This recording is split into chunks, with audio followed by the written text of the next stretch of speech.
Today, I want to talk about cognitive scripts. That is what I want to talk about today because they have changed my life. It is based on CBT therapy vaguely.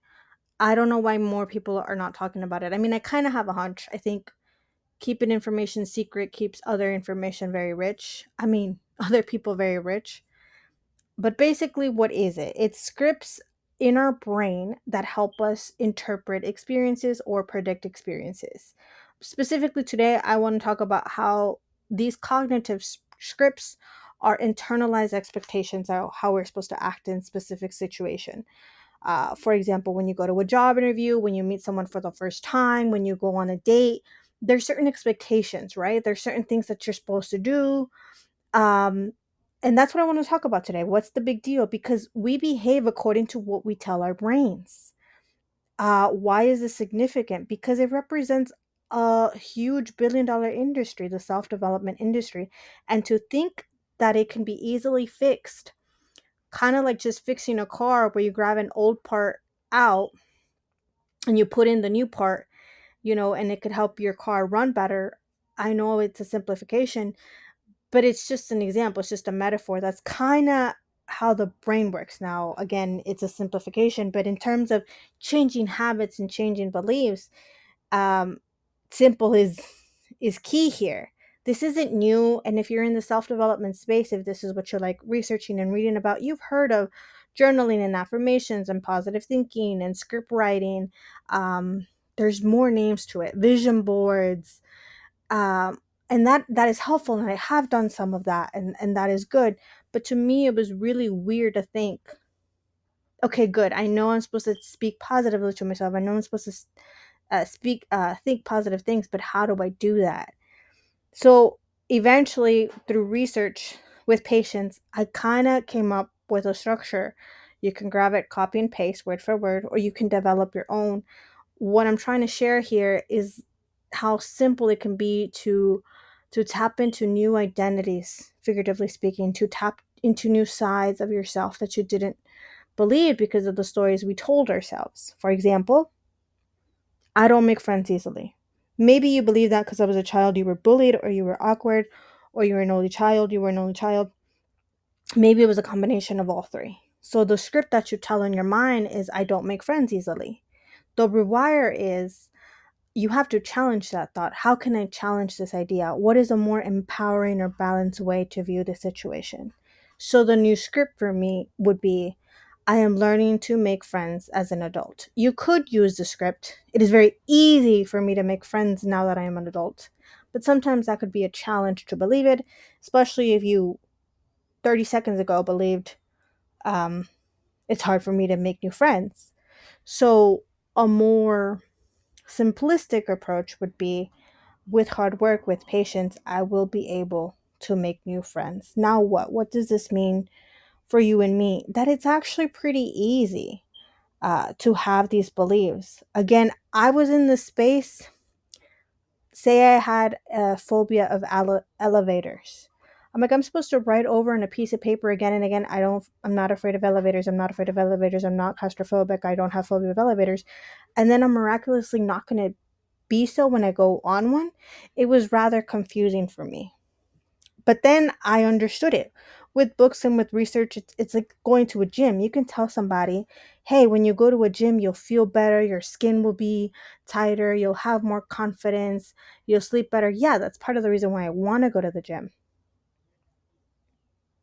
But when you don't have the practice, every little step is difficult.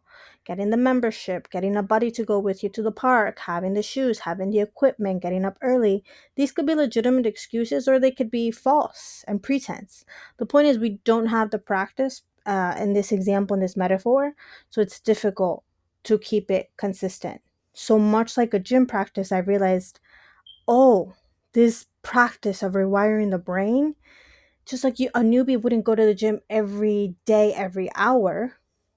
You would go once a week, twice a week until you get a routine going. That's the same thing for these cognitive scripts. If you've been telling yourself a story, I don't make friends easily, over and over and over again, just identifying is a huge release.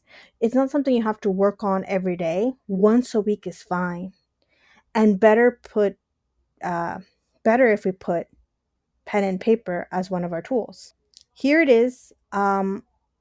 This is just the ones that I use. This isn't like verbatim. I change it every once in a while, but this is it.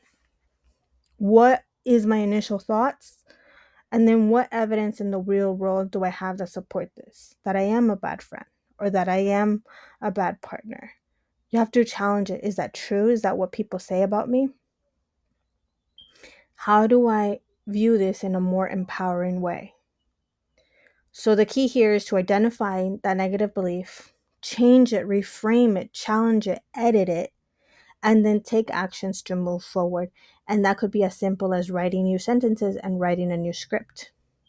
So here I want to focus on the part 3, the action plan. What small actionable steps can I take that align with my goals today or this week? Who or what can I lean on for encouragement or accountability?